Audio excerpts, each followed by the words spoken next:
महाराष्ट्राच्या इतिहासामध्ये भारतीय जनता पार्टी अत्यंत दैदिप्यमान असं यश संपादन करून सर्वात मोठा पक्ष म्हणून सिद्ध झालेली आहे।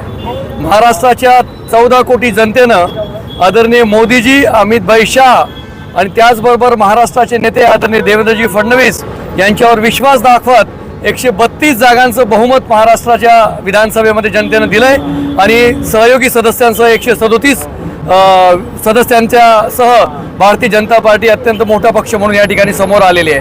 आणि आज भारतीय जनता पार्टीच्या गटनेतेपदी आदरणीय देवेंद्रजी फडणवीस साहेब यांची एकमतानं निवड झाली आहे। त्याबद्दल आदरणीय देवेंद्रजींचं सर्व भारतीय जनता पक्षाच्या कार्यकर्त्यांच्याद्वारे मनपूर्वक अभिनंदन करतो। भारतीय जनता पक्षाच्या प्रत्येक कार्यकर्त्याच्या मनात आणि भारतीय जनता पक्षाच्या प्रत्येक कार्यकर्त्याच्या हृदयामध्ये आपलं स्थान निर्माण करणाऱ्या, महाराष्ट्राला अत्यंत नव्या उंचीवर नेणाऱ्या, दूरदर्शी प्रकल्पांचे जनक असलेल्या देवेंद्रजींच्या हातामध्ये पुन्हा महाराष्ट्राची कमान सोपवली जाणार, हे प्रत्येक भारतीय जनता पार्टीच्या कार्यकर्त्यासाठी अत्यंत अभिमानास्पद अशी गोष्ट आहे। आणि गटनेतेपदी जी निवड झाली आणि गटनेतेपदाच्या निवडीच्या बैठकीचं लाईव्ह टेलिकास्ट करायची हिंमत फक्त भारतीय जनता पक्ष दाखवू शकतो।